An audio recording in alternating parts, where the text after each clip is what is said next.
வணக்கம். ஆகாஷ்வாணி புதுச்சேரி செய்தி சுருக்கம் வாசிப்பவர் கிருஷ்ணமூர்த்தி ராமசுப்பிரமணியன்.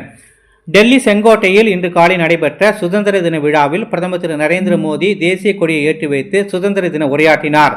சுதந்திர தின கொண்டாட்டங்கள் நமது நம்பிக்கை மற்றும் விருப்பங்களின் திருவிழா என்று குறிப்பிட்ட பிரதமர் 140 கோடி இந்தியர்களின் உறுதியான நிலைப்பாடு மற்றும் நாட்டின் பகிரப்பட்ட சாதனைகளின் பெருமை என்றும் தெரிவித்தார்.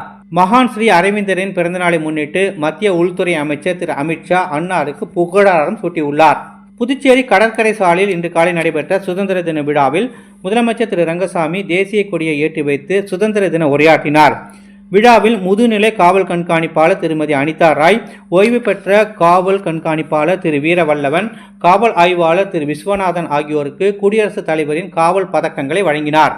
வீராம்பட்டினம் செங்கழிநீர் அம்மன் கோவிலில் இன்று காலை நடைபெற்ற தேர் திருவிழாவில் துணைநிலை ஆளுநர் திரு கைலாஷ்நாதன், முதலமைச்சர் திரு ரங்கசாமி, சட்டப்பேரவைத் தலைவர், துணைத் தலைவர், தொகுதி சட்டமன்ற உறுப்பினர் உள்ளிட்டோர் கலந்து கொண்டு தேரை வடம் பிடித்து இழுத்து தேரோட்டத்தை தொடக்கி வைத்தனர். புதுச்சேரி அகில இந்திய வானொலி நிலையத்தில் இன்று காலை நடைபெற்ற சுதந்திர தின விழாவில் நிலையத்தின் துணை இயக்குனர் திருமதி மா லட்சுமி தேசிய கொடி ஏற்றினார். நிகழ்ச்சி பிரிவு தலைவர் திரு த செந்தில்குமார், பொறியாளர் பிரிவு, நிகழ்ச்சி பிரிவு, செய்தி பிரிவின் அதிகாரிகள் மற்றும் பிற அலுவலர்கள் நிகழ்ச்சியில் கலந்து கொண்டனர். இஸ்ரேலின் பென் குரியான் விமான நிலையம் மீது ஏமனின் ஹவுதி ஆயுத குழு நேற்று ஏவுகணை தாக்குதல் நடத்தியுள்ளது. காசா மீது இஸ்ரேல் தாக்குதல் நடத்தி வருவதற்கு பதிலடியாக இத்தாக்குதல் நடத்தப்பட்டதாக தெரிகிறது. இத்துடன் இந்த செய்தி சுருக்கம் நிறைவு பெறுகிறது.